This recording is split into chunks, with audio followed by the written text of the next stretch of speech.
tous et bienvenue dans ce journal. Le gouverneur du district d'Abidjan, Robert Beuré-Mambé, a procédé mercredi dernier à la remise de kits alimentaires de fête de fin d'année, des dons du président de la République aux populations défavorisées du district autonome d'Abidjan, qui sont composés de produits de première nécessité.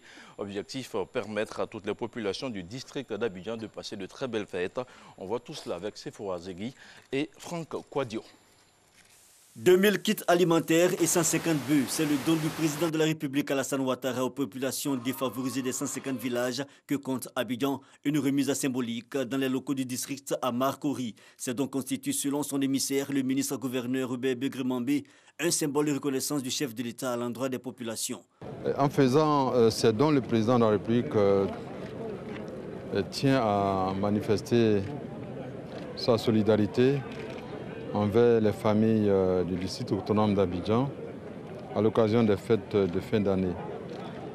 Ce faisant, il pense essentiellement à toutes les familles qui, en bénéficiant de ces dons, trouvent là une occasion de passer de très bonnes fêtes de fin d'année. Donc, c'est pour semer la joie et la paix dans le cœur de ces familles, pour ces fêtes.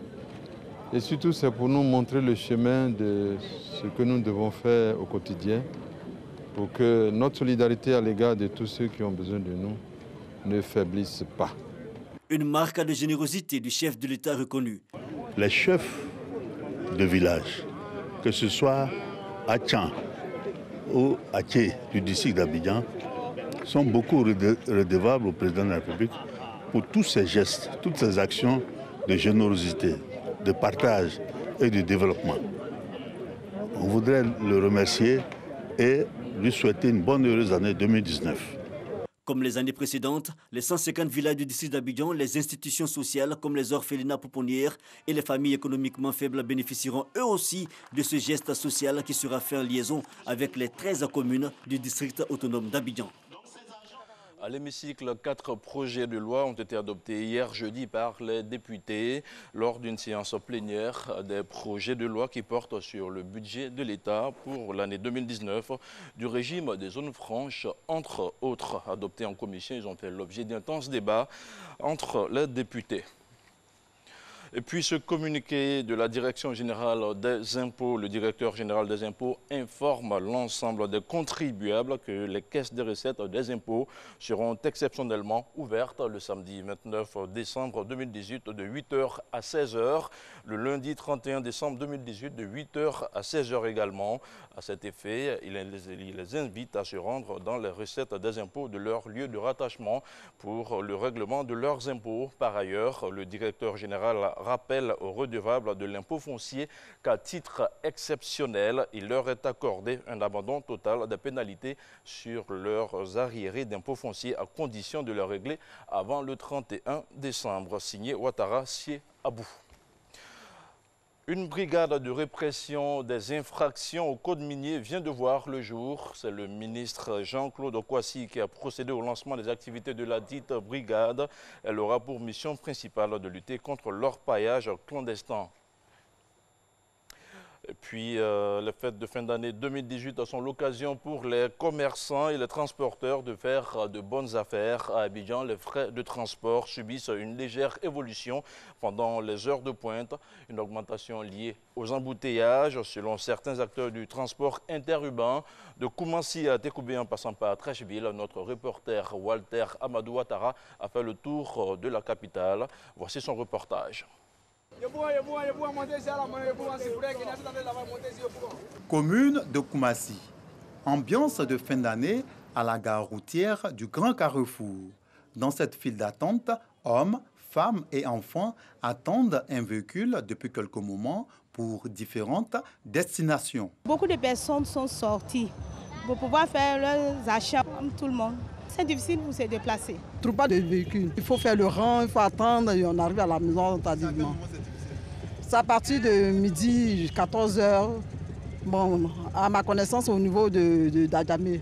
Pas facile de se déplacer en cette période de fête. Pour les déplacements intercommunes, il faut prévoir la gestion du temps liée aux embouteillages et aux frais de transport qui subissent une évolution pendant les heures de pointe. À Djamé, Par exemple, Renault comme marché, c'est 600 francs. Quand ils prennent le 3e pont, sinon le plateau, c'est 500 francs. Yopougon, ça fait 700. Sinon, le tarif n'a pas changé. Si à Koumassi, l'on nie l'augmentation des différents titres de transport à Treichville, ce responsable de la gare du Carrefour de Livosep justifie les faits pour avoir été victime de cette situation. Ici, les tarifs n'ont pas augmenté. Par contre, à Djamé, moi-même, je viens de là-bas. J'empruntais 400 pour venir à Treichville. Maintenant, je prends 500 francs maintenant pour venir à Treichville. Ça subit une augmentation de 100 francs. Avec la sortie même des policiers qui parlaient de patentes là, il y a beaucoup de nos véhicules vraiment qui ne sont pas à jour. Donc, ils avaient tous garé. Ça a causé beaucoup de problèmes. On arrête des bakas, on leur propose de venir prendre les personnes pour pouvoir les déposer là où ils vont. D'autres acceptent, d'autres ne veulent pas traverser le pont. Rendons-nous dans la commune d'Atekoubé afin de comprendre cette variation partielle et temporelle du coût du transport. S'il y a un embouteillage, qu'on n'a pas de véhicules ici, pour faire partie les clients, nous sommes obligés d'ajouter un 100 francs ou soit un 200 dessus. On débute le travail à 4 heures. À 4 heures, il n'y a pas de souci, ça va.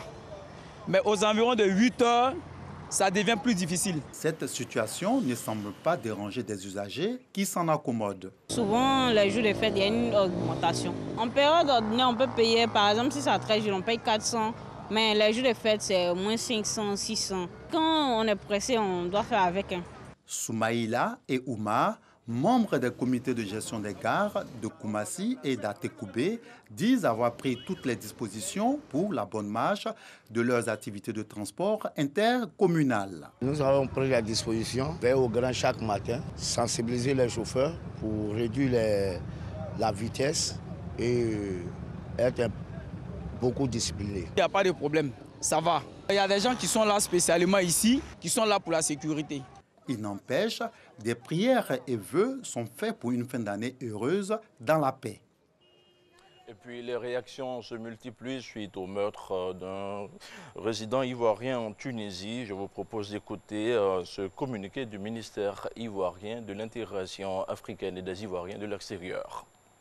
Le président de la République et le gouvernement ivoirien ont été émus par la mort tragique de l'un de nos compatriotes du nom de Falikou Koulibaly, président d'une association ivoirienne en Tunisie, victime d'une agression à l'arme blanche dans le quartier précaire de Nadimata à Tunis, dans la nuit du 23 au 24 décembre 2018. Le président de la République et le gouvernement ivoirien condamnent le meurtre crapuleux de cet Ivoirien et tiennent à présenter leurs condoléances les plus attristées à la famille biologique de notre compatriote ainsi qu'à la communauté ivoirienne résidant à Tunis. Ils comprennent l'exaspération des Ivoiriens face à cette autre agression, mais lancent un appel au calme.